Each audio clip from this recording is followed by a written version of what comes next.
वालेकुम नाज़रीन, उम्मीद करती हूँ आप ठीक ठाक खैर खैरियत से होंगे।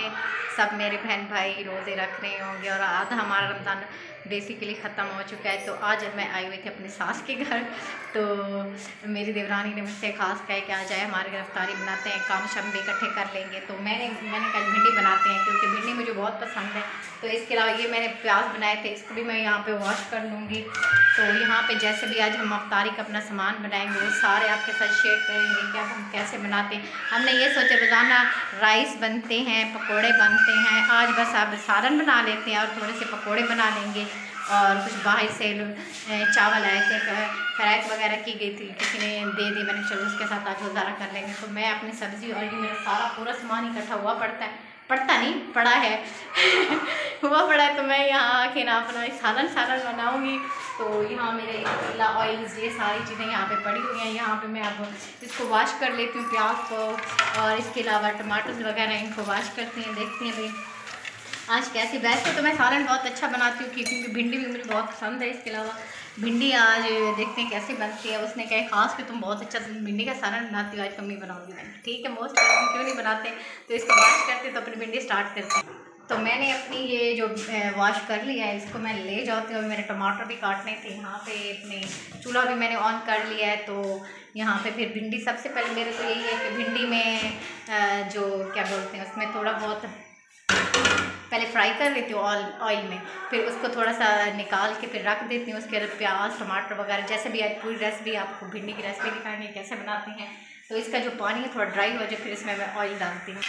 तो सबसे पहले मैंने यहाँ पे मेरा ये काम हुआ है, मैंने यहाँ पे इसके चूल्हे के साथ टोकरी लगे रख दी है क्यों उसकी वजह से ये टोकरी जल गया मेरा हाथ में। मुझे नहीं पता था कि इस टाइप पर हीट ज़्यादा होगा, तो इसकी वजह से मेरा हाथ भी जल गया। बच्चों के हाथ देखो जानबूझ के तंग करने, तो मैंने यहाँ पे रख दी तो इसकी वजह से फिर ये जल के मेरा हाथ भी, मैंने इसको उठाया, मुझे तो नहीं पता था कि ये ऐसा है। मैंने इसमें ऑयल डाला है तो इसमें मैं भिंडी डाल देती हूँ। भिंडी को यहाँ से उठा के फिर डाल देती हूँ। इसको तो मैंने वैसे भी जला दिया है, थोड़ी फ्राई करेंगे तो इसकी जो अच्छी बनेगी क्योंकि इसमें बहुत अच्छा जायका आता है। वैसे कच्ची फील होती है। मैंने इसमें ऑयल मेरे ख्याल में कम था और थोड़ा सा डाल देती हूँ। तो फिर ये थोड़ा सा ऑयल डाल देती हूँ। तो फिर इसमें निकाल के फिर मैं इसमें वो करूँगी। मेरे हाथ में जलन भी फील हो रही है क्योंकि जल जो गया था। तो मैंने चूल्हा जो है वो ऑन कर, अब इसकी हीट को ऑन कर देती हूँ। ज़्यादा हीट होगी तो सही बनेगी। तो मैं यहाँ पे टमाटर मैंने के काट के इधर कटोरी में रख देती हूँ। फिर इसमें प्याज मिर्ची जो भी है वो डाल देंगे। तो देखते हैं भी आगे हमारा क्या तरीके क्या करते तो देख। तो जी यहाँ पे मेरी जो भिंडी है उसमें चिपचिपापन होता है, उसको फ्राई करने से वो पूरा ख़त्म हो जाता है और भिंडी बहुत अच्छी बनती है। जैसे भी इसका ये कलर थोड़ा बहुत चेंज हो रहा है, इसको मैं निकाल रही है। देखें आप कितने चिपचिपापन है और इसमें ये कैसे ये जब थोड़ा फ्राई हो जाएगा फिर इसको मैं निकाल के दूसरे बर्तन में फिर इसको दोबारा सेपरेट डालूँगी। जब पूरी चीज़ों की भुनाई हो जाएगी फिर इसको डाल दूँगी। फिर इसमें कोई भी चिपचिपा नहीं होगा, बहुत अच्छी होगी और बहुत अच्छी मज़े की बनती है। हम तो वैसे ही बनाते हैं, हर किसी का वैसे मेथड चेंज होता है कुकिंग का भी, जायका भी, मतलब जितनी भी लेडीज़ हैं उनका बेसिकली तरीका हर किसी का चेंज होता है। और ये ना हो कि मेरी भिंडियाँ जल जाए, मैं इसकी आँच कम कर देती हूँ, इसको जलानी नहीं है, इसका भी बस निकालती हूँ मैं। तो जी मेरी भिंडियाँ जो हैं तैयार हो गई हैं, मतलब फ्राई हो गई हैं। मैं इसको निकालती हूँ, इस हाथे में निकाल लेती हूँ, फिर इसमें डालेंगे मैं। लेकिन इनका जो चिपचिपापन है वो जब नेक्स्ट इसमें डालेंगे वो कम्प्लीटली ख़त्म हो गया। तो मैं ज़्यादा बनाई करूँगी टूट जाएंगी, टूटी हुई भिंडियाँ बिल्कुल भी अच्छी नहीं लगती। तो इसको मैं निकालती हूँ। तो मैंने यहाँ से पूरी अपनी भिंडियाँ निकाल ली हैं, इसलिए नहीं दिखा सकी क्योंकि मेरे पास एक हाथ में कैमरा था, एक हाथ से चम्मच नहीं चला सकती थी। तो मैं इसमें जो मेरे सारे प्याज थे इसमें मैं डाल देती। मेरा ऑयल गर्म हो गया, चूल्हे को कम कर दूँ इसकी आँच को। तो मैं इसमें अब प्याज डालती हूँ सारे जो मेरे पास हैं, फिर इसमें टमाटर डाल देंगे हम लोग।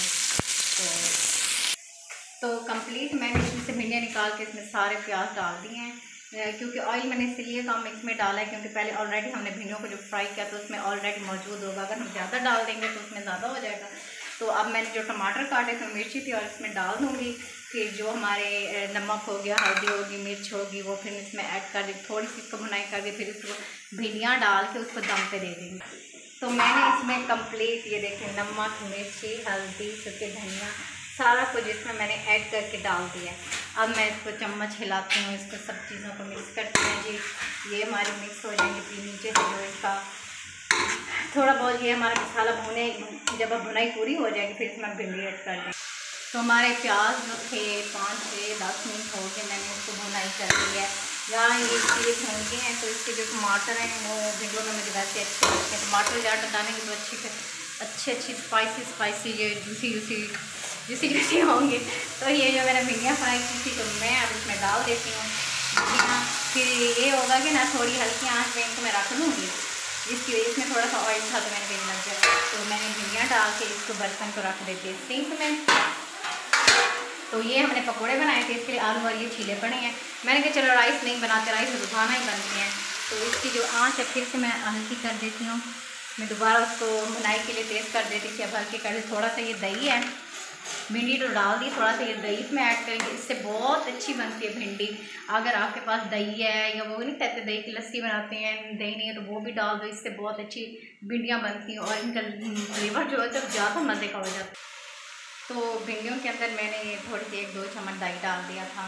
फिर मैंने दही डाला है तो इसको ज़्यादा चम्मच अगर इसको हिलाते रहेंगे मसलसल भिंडी में, क्योंकि पहले ये ऑलरेडी मैंने इसको फ्राई किया था, ये पकी पड़ी है, इसको ज़्यादा पकाने की ओवर कुक करने की ज़रूरत नहीं होती। तो मैंने इसमें जब ये डाला है दही तो इसके बाद मैं इसको मिक्स कर देती हूँ ताकि दही जो है ना अच्छे से सारी भिंडी में मिक्स हो जाए। अगर मैं इसको मसलसल चम्मच हिलाती रहूँ पूरी भिंडियाँ टूट जाएंगी, बिल्कुल भी अच्छी नहीं बनेगी। भिंडी कभी टूटनी नहीं चाहिए, टूटी हुई भिंडियों में बिल्कुल वो नहीं है बजायका बन जाती भिंडी का, वो ख़त्म हो जाता है काम जो उसका होता है। इसलिए ना उसको थोड़ी हल्की आंच पे अब मैंने इसमें डाल दी, इसको आंच पे ठहरा दूँगी, ये बन जाएगी। तो ये थी आज हमारी भिंडी का सालन। बस इसको मैंने दम देना, फिर इसने पक जाना है। इसकी प्लेट में ढूंढती हूँ, ये इसकी प्लेट है तो यहाँ से मैं इसको दम पे बस ठहरा देती हूँ यहाँ पे। इसको ज़्यादा अब हम चम्मच नहीं फेरेंगे क्योंकि ये टूट जाएंगी। इसकी फ्लेम भी लो कर देते हैं। जो दही बच्चा इसकी चटनी बनाएंगे। तो आपने जो हमारी रेसिपी है आज वो देखा होगा हमने कैसे भिंडी बनाई। वैसे तो हर किसी का अपना मेथड चेंज होता है, लेकिन बनाने के तरीके और बनाने के तरीका आना चाहिए। तो ये जब हमारे यहाँ पे शादी होकर आई थी तो हमारा ये घर पुराना था, ये हमने न्यू सेटअप वगैरह इन्होंने बनवाया है अपना, ये गेट वगैरह, ये रूम वगैरह। ये इस साइड पे जो हमारा पुराना घर है इसको भी फिर बनवाना है, ये भी ठीक हो जाएगा इसको बाद जब इसकी सेटिंग वेटिंग होगी। ये किचन हो गया, रूम हो गया, वाशरूम ये न्यू है, ये हमने बनवाए थे जब हमारी शादी हुई थी तो ये ओल्ड थे। तो मैं उम्मीद करती हूँ आज की वीडियो है जो आज का मेरा ब्लॉग है आप लोगों को पसंद आया होगा। तो इंशाल्लाह मिलते हैं नेक्स्ट वीडियो में। ओके, अल्लाह हाफ़िज़।